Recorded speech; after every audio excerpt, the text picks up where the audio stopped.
Robinson Crusoe, escrita por Daniel Defoe, narrado por Jonathan para nuestros libros y audiolibros. Robinson Crusoe fue publicada en 1719. Es una de las obras más famosas del célebre escritor inglés Daniel Defoe y considerada la primera novela inglesa.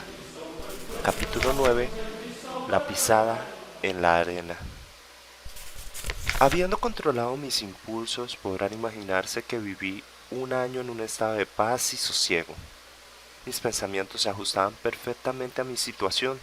Me sentía plenamente satisfecho con las disposiciones de la providencia y estaba convencido de que vivía una existencia feliz si no consideraba la falta de compañía. En este tiempo perfeccioné mis destrezas manuales, a las que me aplicaba según mis necesidades, y creo que llegué a convertirme en un buen carpintero, en especial si se tenía en cuenta que disponía de muy pocas herramientas. Aparte de esto, llegué a dominar el arte de la alfarería y logré trabajar con un torno, lo que me pareció infinitamente más fácil y mejor, porque podía redondear y darle forma a los objetos que al principio eran ofensivos a la vista. Mas creo que nunca me sentí tan orgulloso de una obra ni tan feliz por haberla realizado que cuando descubrí el modo de hacer una pipa. A pesar de que una vez terminada era una pieza fea y tosca, hecha de barro rojo como mis otros cacharros, era fuerte y sólida y pasaba bien el humo, lo que me proporcionó una gran satisfacción porque estaba acostumbrado a fumar. Al borde del barco había varias pipas, pero al principio no les hice caso porque no sabía que encontraría tabaco en la isla, pero más tarde, cuando regresé por ellas, no pude encontrar ninguna. También hice grandes adelantos en la cestería. Tejí muchos cestos que, aunque no eran muy elegantes, estaban tan bien hechos como mi imaginación me lo había permitido, y además eran prácticos y útiles para ordenar y transportar algunas cosas. Por ejemplo, si mataba una cabra, podía colgarla de un árbol, desollarla, cortarla en trozos y traerla a casa en uno de los cestos. Lo mismo hacía con las tortugas, las cortaba, le sacaba los huevos y separaba uno o dos pedazos de carne que eran suficientes para mí y traía todo a casa, dejando atrás el resto. Los cestos grandes y profundos me servían para guardar el grano, que siempre desgranaba apenas estaba seco. Comencé a darme cuenta de que la pólvora disminuía considerablemente y esto era algo que me resultaba imposible producir. Me puse a pensar muy seriamente en lo que haría cuando se acabara, es decir, en cómo iba a matar las cabras. Como ya he dicho, en mi tercer año de permanencia en la isla, capturé una pequeña cabra y la domestiqué con la esperanza de encontrar un macho, pero no lo conseguí. Esta cabra creció, no tuve corazón para matarla y finalmente murió de vieja. Pero estaba en el 12º año de mi residencia y, como he dicho, las municiones comenzaban a escasear, de modo que me dediqué a estudiar algún medio para atrapar o capturar viva alguna cabra, preferiblemente una hembra con cría. Con este fin tejí algunas redes y creo que más de una cayó en ellas. Pero mis lazos no eran fuertes porque no tenían alambre y siempre los encontraba rotos y con el cebo comido. Finalmente decidí hacer trampas, cavé varios fosos en la tierra en sitios donde, según había observado, solían pastar las cabras, y sobre ellos coloqué un entramado que yo mismo hice con bastante peso encima. Algunas veces dejaba espigas de cebada y arroz, sin colocar la trampa, y podía observar por las huellas de sus patas que las cabras se las habían comido. Finalmente una noche coloqué 3 trampas y a la mañana siguiente las encontré intactas, aunque el cebo había sido devorado, lo cual me desalentó mucho. No obstante, alteré mi trampa y, para no incomodaros con los detalles, diré que a la mañana siguiente encontré un macho cabrío en una de ellas y 3 cabritos, un macho y 2 hembras en otra. No sabía qué hacer con el macho cabrío porque era muy arisco y no me atrevía a descender al foso para capturarlo como era mi intención. Habría podido matarlo, pero este no era lo que quería ni resolvería mi problema. Así que lo solté y salió huyendo despavorido. En aquel momento no sabía algo que aprendí más tarde, que el hambre puede amansar incluso a un león. Si lo hubiese dejado en la trampa 3 o 4 días sin alimento y le hubiese llevado un poco de agua primeramente y luego un poco de grano, se habría vuelto tan manso como los pequeños, ya que las cabras son animales muy sagaces y dóciles si se tratan adecuadamente. No obstante, lo dejé ir porque no se me ocurrió nada mejor en el momento. Entonces fui donde los más pequeños, los cogí uno a uno, los amarré a todos juntos con un cordel y los traje a casa sin ninguna dificultad. Pasó un tiempo antes de que comenzaran a comer, pero les tenté con un poco de grano dulce y comenzaron a domesticarse. Ahora me daba cuenta de que el único medio que tenía de abastecerme de carne de cabra cuando se me acabara la pólvora era domesticarlas y criarlas.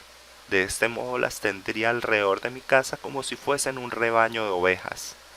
Luego pensé que debía separar las cabras domésticas de las salvajes, pues de lo contrario se volverían salvajes cuando crecieran. Para lograr esto tenía que cercar una extensión de tierra con una valla o empalizada, a fin de evitar que salieran las que estuvieran dentro y que entraran las que estuvieran fuera. La empresa era demasiado ambiciosa para un solo par de manos. Sin embargo, como sabía que era absolutamente imprescindible, empecé por buscar un terreno adecuado donde hubiera hierba para que se alimentaran, agua para beber y sombra para protegerlas del sol. Los que saben hacer este tipo de cercados pensarán que tuve poco ingenio al elegir una pradera o sabana, como la llamamos los ingleses en las colonias occidentales, que tenía muchos árboles en un extremo y 2 o 3 pequeñas corrientes de agua. Como he dicho, se reirán cuando les diga que, cuando comencé, tenía previsto hacer un cercado de al menos 2 millas. Mi estupidez no era tan solo ignorar las dimensiones, ya que seguramente habría tenido suficiente tiempo para cercar un recinto de casi 10 millas, sino pasar por alto que, en semejante extensión de terreno, las cabras habrían seguido siendo tan salvajes como si se encontraran libres por toda la isla, y que si tenía que perseguirlas en un espacio tan grande, no podría atraparlas nunca. Había construido casi 50 yardas de cerca cuando se me ocurrió esto.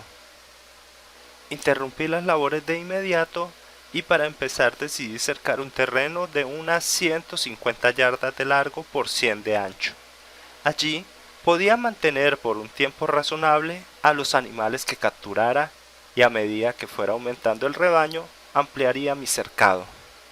Esto era actuar con prudencia y reanudé mis labores con nuevos bríos. Me tomó casi 3 meses hacer el primer cercado. Durante este tiempo mantuve a los cabritos en la mejor parte del terreno y los hacía comer tan cerca de mí como fuera posible para que se acostumbraran a mi presencia. A menudo les llevaba algunas espigas de cebada o un puñado de arroz para que comieran de mi mano. De este modo, cuando terminé la valla y los solté, me seguían de un lado a otro, balando para que les diera un puñado de grano. Esto solucionaba mi problema y al cabo de 1 año y medio tenía un rebaño de 12 cabras, con crías y todo. En 2 años más tenía 43, sin contar las que había matado para comer. Posteriormente cerqué otros 5 predios e hice pequeños corrales donde las conducía cuando tenía que coger alguna, con puertas que comunicaban un predio con otro. Pero esto no es todo, pues ya no solo tenía carne de cabra para comer a mi antojo, sino también leche, algo que ni se me había ocurrido al principio y que cuando lo descubrí me proporcionó una agradable sorpresa. Ahora tenía mi lechería y a veces sacaba 1 o 2 galones de leche diarios, y como la naturaleza que proporcionaba alimentos a todas sus criaturas también les muestra cómo hacer uso de ellos, yo, que jamás había ordeñado una vaca y mucho menos una cabra, ni había visto hacer mantequilla ni queso, aprendí a hacer ambas cosas rápida y eficazmente. después de varios intentos y fracasos, y ya nunca volvieron a faltarme. Cuán misericordioso puede ser nuestro Creador con sus criaturas, aun cuando parece que están al borde de la muerte y la destrucción. ¿Hasta qué punto puede dulcificar las circunstancias más amargas y darnos motivos para alabarlo, incluso desde celdas y calabozos? ¿Qué mesa había servido para mí en medio del desierto, donde al principio tan solo pensaba que iba a morir de hambre?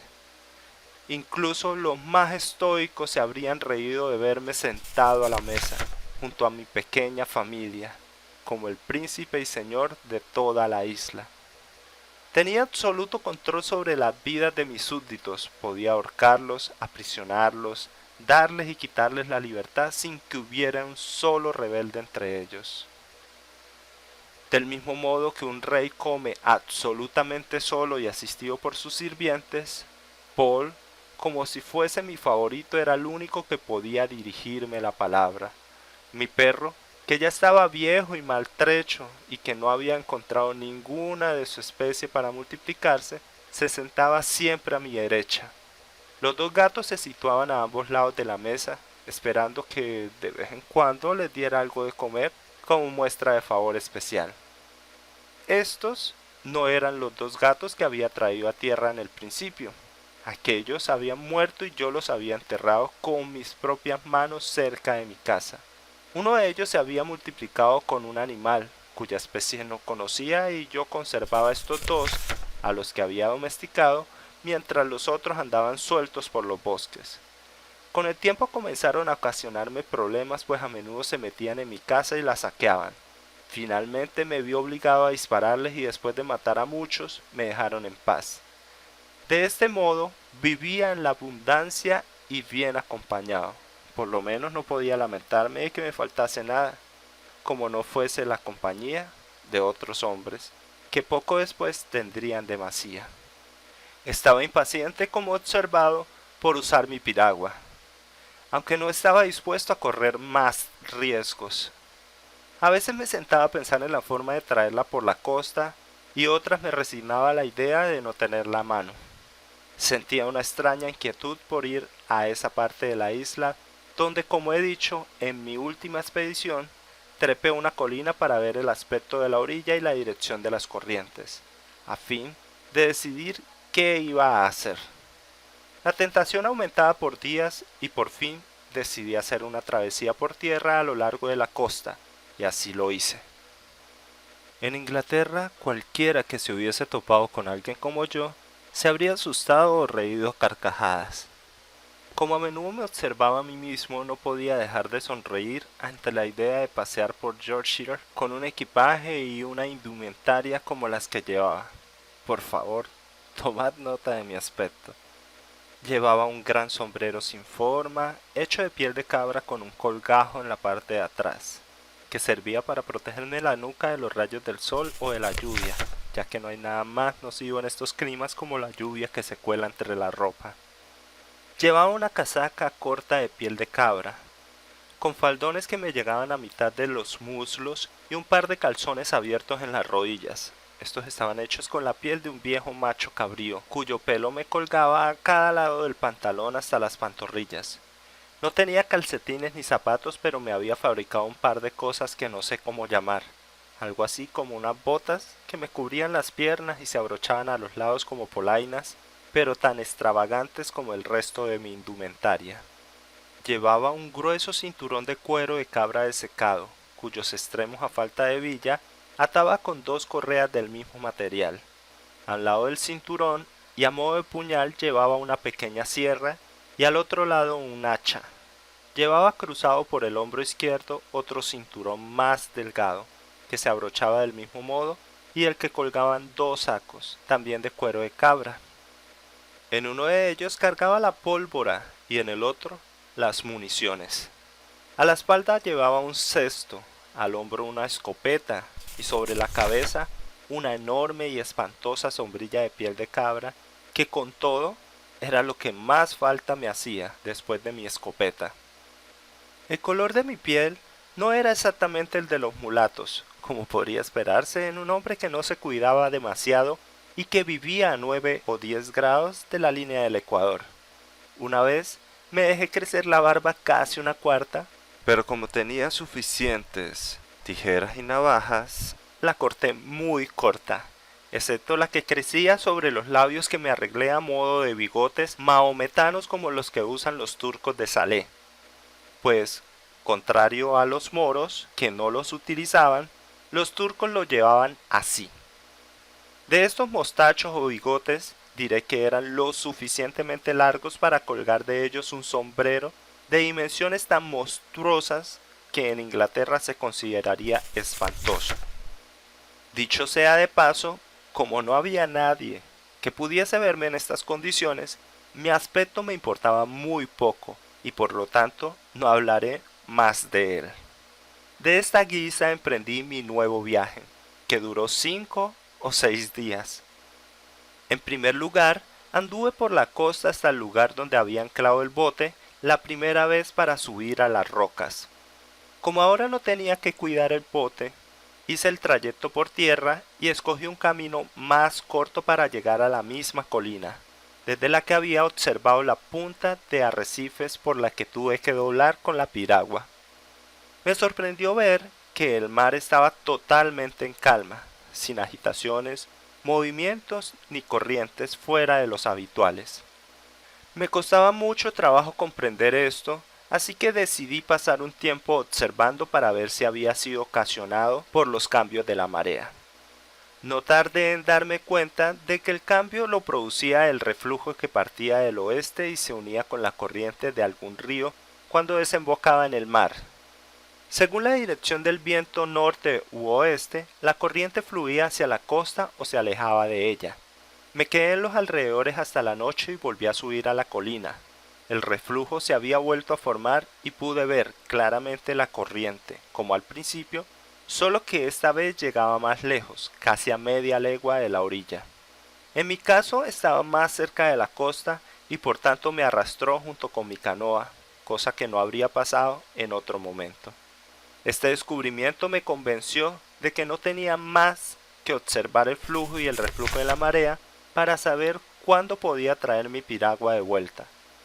Mas cuando decidí poner en práctica este plan, sentía tanto terror al recordar los peligros que había sufrido que no podía pensar en ellos sin sobresaltos.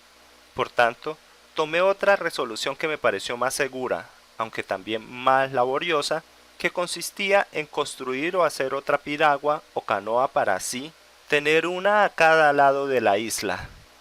Podéis comprender que ahora tenía, por así decirlo, dos fincas en la isla.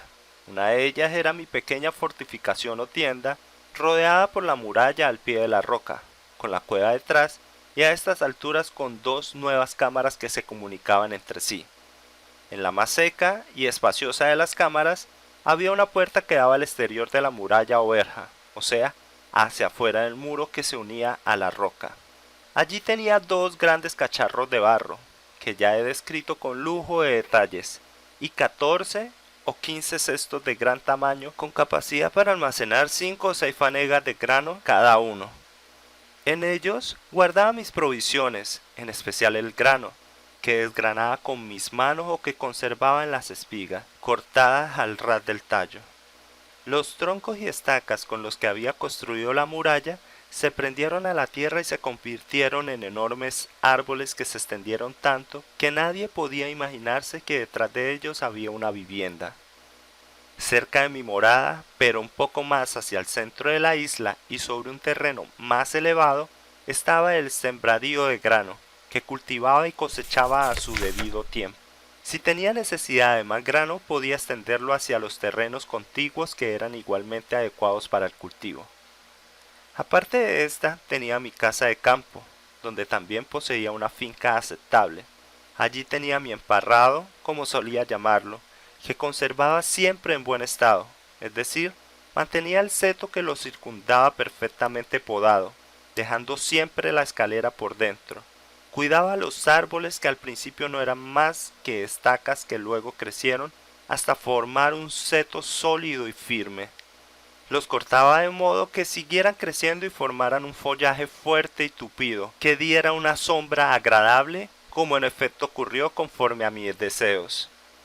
En medio de este espacio tenía mi tienda siempre puesta, un trozo de tela extendida sobre estacas que nunca tuve que reparar o renovar. Debajo de la tienda había hecho un lecho o cama con las pieles de los animales que mataba y otros materiales suaves. Tenía además una manta que había pertenecido a una de las camas del barco y una gran capa con la que me cubría. Cada vez que podía ausentarme de mi residencia principal, venía a pasar un tiempo en mi casa de campo. Junto a esta casa tenía los corrales para el ganado, es decir, mis cabras. Como había tenido que hacer esfuerzos inconcebibles para acercarlos, cuidaba con infinito celo que la malla se mantuviese entera, evitando que las cabras la rompiesen. Tanto estuve en esto que después de mucho trabajo logré cubrir la parte exterior con pequeñas estacas, tan próximas unas a otras que más que una valla formaban una empalizada, pues apenas quedaba espacio para pasar una mano a través de ella. Más tarde, durante la siguiente estación de lluvia, las estacas brotaron y crecieron hasta formar un cerco tan fuerte como una pared o quizá más. Todo esto da testimonio de que nunca estaba ocioso y que no escatimaba en esfuerzos para hacer todo lo que consideraba necesario para mi bienestar. Me parecía que tener un rebaño de animales domésticos era disponer de una reserva viviente de carne, leche, mantequilla y queso, que no se agotaría mientras viviese allí, así pasaran 40 años. La posibilidad de conservar esa reserva dependía exclusivamente de que fuera capaz de perfeccionar los corrales para mantener los animales unidos, cosa que logré con tanto éxito que cuando las estacas comenzaron a crecer, como las había plantado tan cerca unas de otras, me vi obligado a arrancar algunas de ellas. En este lugar también crecían mis uvas, de las que dependía principalmente mi provisión de pasas para el invierno, y las preservaba con gran cuidado, pues eran el mejor y más agradable bocado de mi dieta. En verdad, no solo eran agradables, sino ricas, nutritivas y deliciosas en extremo. Como el emparrado quedaba a mitad de camino entre mi otra morada y el lugar en el que había dejado la piragua, normalmente dormía allí cuando hacía el recorrido entre uno y otro punto, pues a menudo iba a la piragua y conservaba todas sus cosas en orden. A veces iba solo por divertirme, pues no estaba dispuesto a hacer más viajes peligrosos ni a alejarme más de 1 o 2 tiros de piedra de la orilla. Tal era mi temor de volver a ser arrastrado sin darme cuenta por la corriente o el viento o sufrir cualquier otro accidente. Pero ahora comienza una nueva etapa de mi vida. Un día, a eso del mediodía, cuando me dirigí a mi piragua, me sorprendió enormemente descubrir las huellas de un pie desnudo, perfectamente marcadas sobre la arena. Me detuve estupefacto, como abatido por un rayo o como si hubiese visto un fantasma. Escuché y miré a mi alrededor, pero no percibía nada. Subí a un montículo para poder observar. Recorrí con la vista toda la playa, a lo largo y a lo ancho, pero no hallé nada más. Volví a ellas para ver si había más y para confirmar que todo esto no fuera producto de mi imaginación, pero no era así. Allí estaba, muy clara la huella de un pie, con sus dedos, su talón y todas sus partes. No sabía ni podía imaginar cómo había llegado hasta allí. Después de darle 1000 vueltas en la cabeza, como un hombre completamente confundido y fuera de sí, regresé a mi fortificación sin sentir, como se dice por ahí, la tierra bajo mis pies. Aterrado hasta mis límites, mirando hacia atrás cada 2 o 3 pasos, imaginando que cada árbol o arbusto, que cada bulto en la distancia podía ser un hombre. No es posible describir las diversas formas que mi mente trastornada atribuía a todo lo que veía. Cuántas ideas descabelladas se me ocurrieron y cuántos pensamientos extraños me pasaron por la cabeza en el camino. Cuando llegué a mi castillo, pues creo que así lo llamé desde entonces, me refugié en él como alguien a quien persiguen. No puedo recordar si entré por la escalera o por la puerta de la roca, ni pude hacerlo a la mañana siguiente, pues jamás hubo liebre o zorra asustada que huyese a ocultarse en su madriguera con mayor terror que el mío en ese momento. No dormí en toda la noche.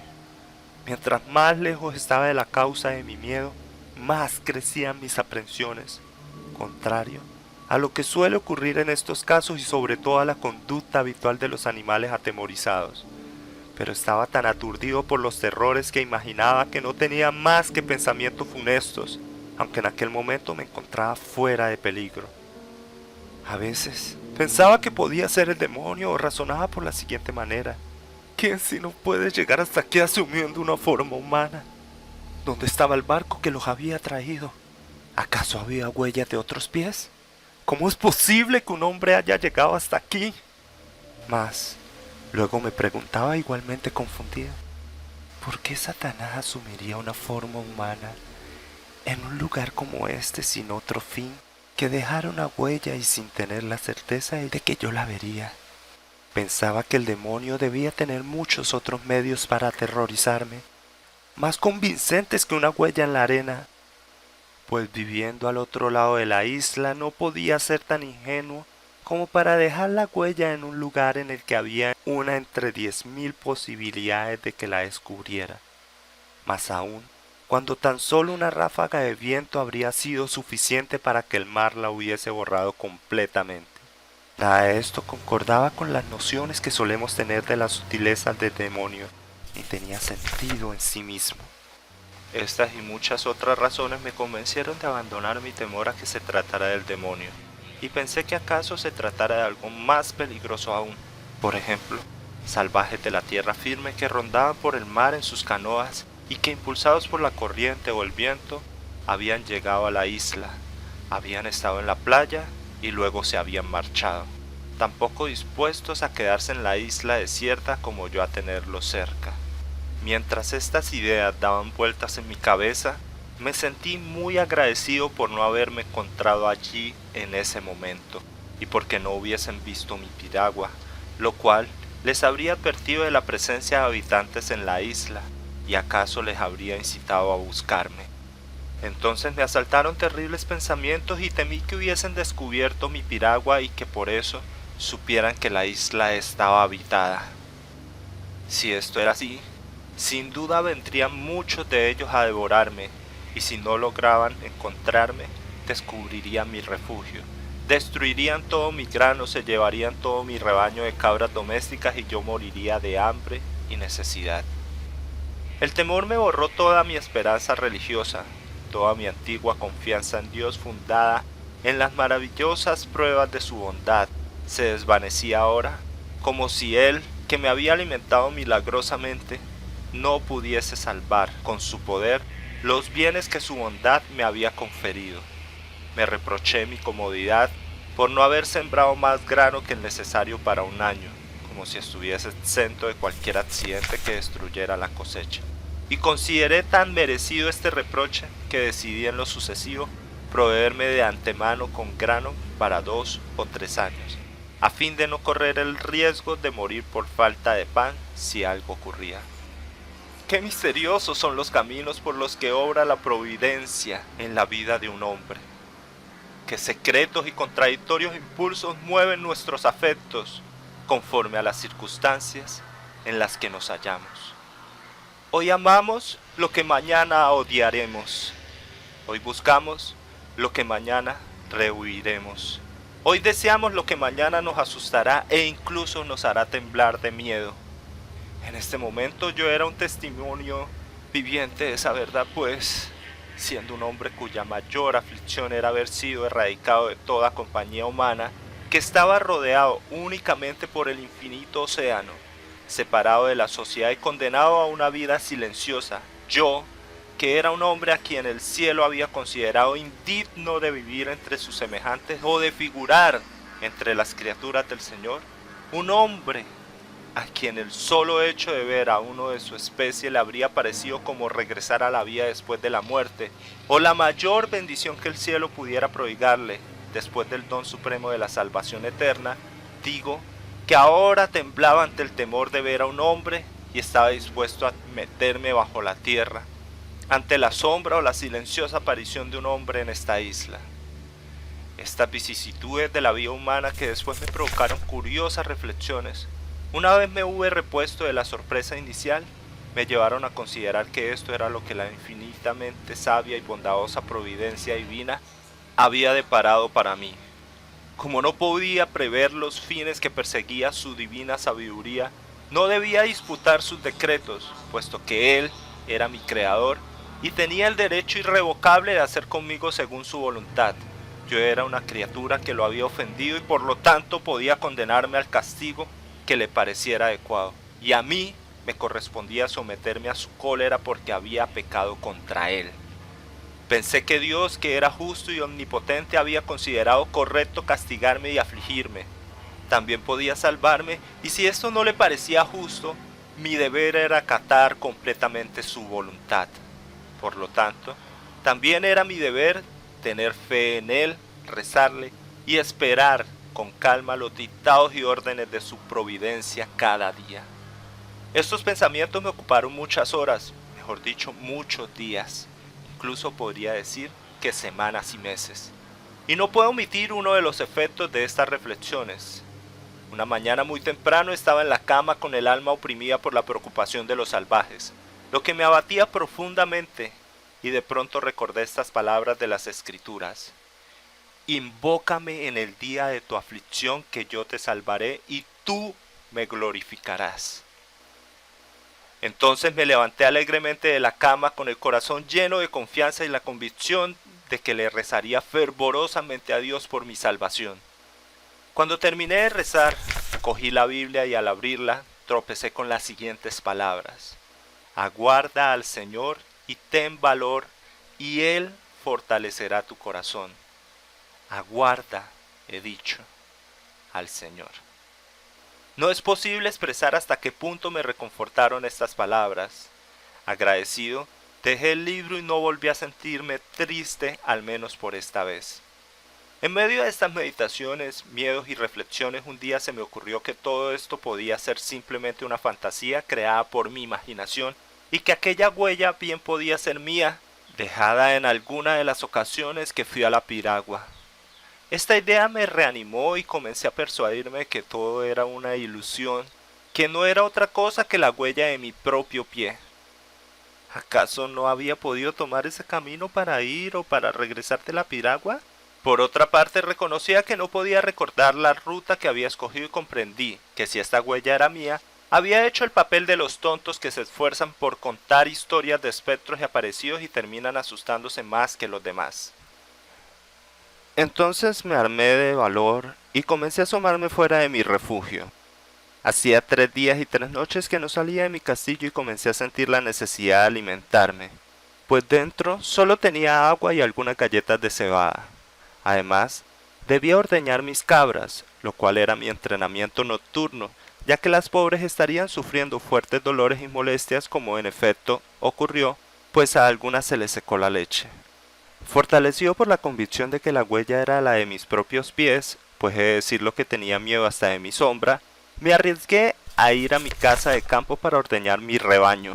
Si alguien hubiese podido ver el miedo con el que avanzaba, mirando constantemente hacia atrás, a punto de soltar el cesto y echar a huir para salvarme, me habría tomado por un hombre acosado por la mala conciencia, o que recientemente hubiera sufrido un susto terrible, lo cual en efecto era cierto. No obstante, al cabo de 3 días de salir sin encontrar nada, comencé a sentir más valor y a pensar que en realidad todo había sido producto de mi imaginación. Mas no logré convencerme totalmente hasta que fui nuevamente a la playa para medir la huella y ver si había alguna evidencia de que se trataba de la huella de mi propio pie.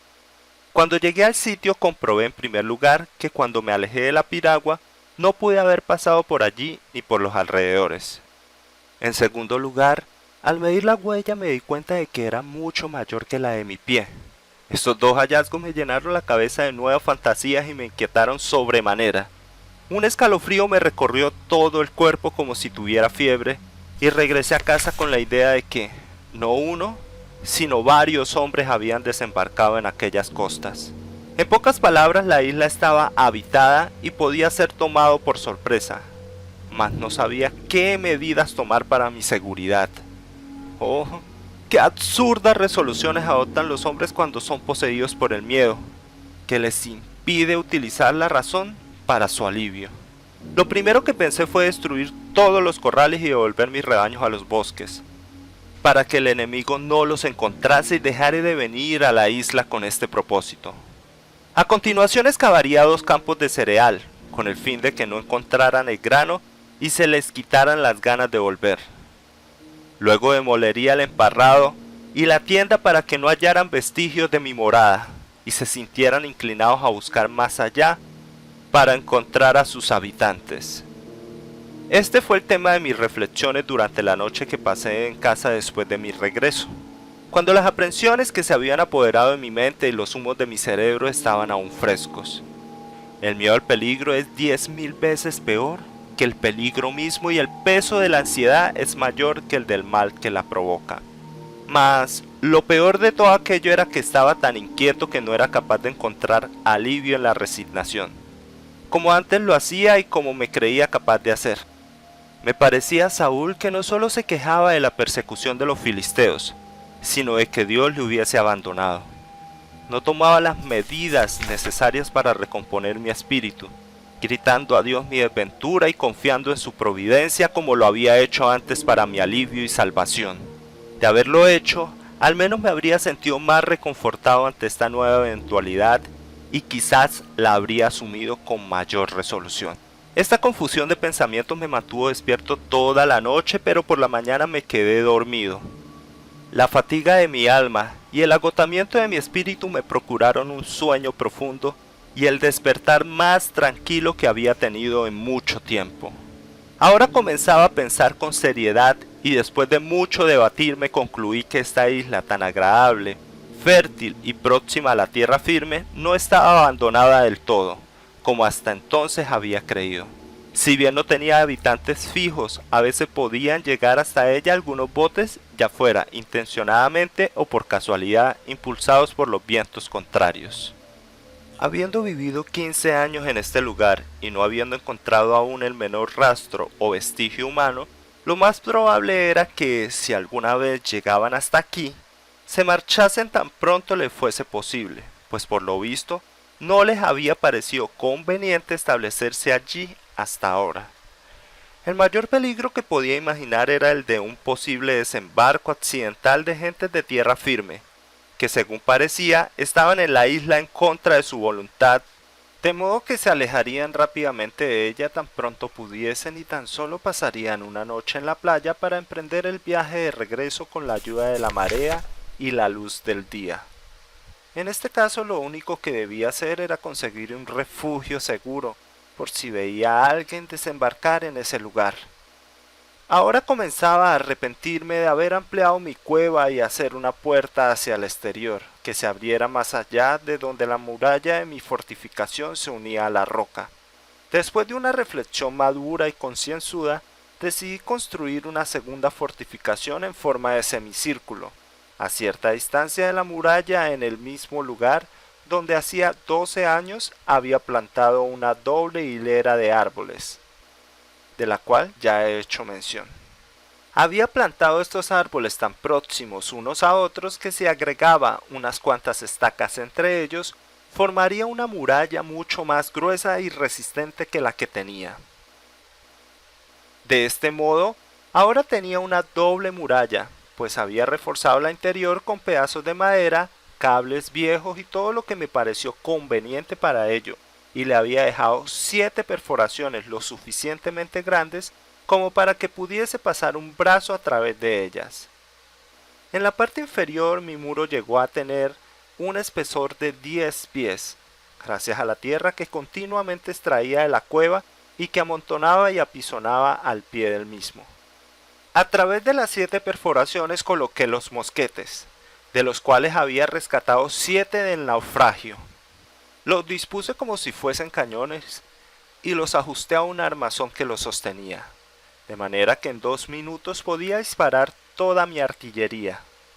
Me tomó varios meses extenuantes terminar esta muralla y no me sentí seguro hasta haberlo conseguido. Hecho esto por la parte exterior de la muralla y a lo largo de una gran extensión de tierra, Planté una infinidad de palos o estacas de un árbol parecido al sauce, que, según había comprobado, crecía muy rápidamente. Creo que planté cerca de 20.000, dejando entre ellas y la muralla espacio suficiente para ver al enemigo sin que pudiese ocultarse entre ellas, si intentaba acercarse a mi muralla. Al cabo de 2 años tuve un espeso bosquecillo y en 5 o 6 tenía un auténtico bosque frente a mi morada, que crecía tan desmedidamente fuerte y tupido que resultaba verdaderamente inexpugnable.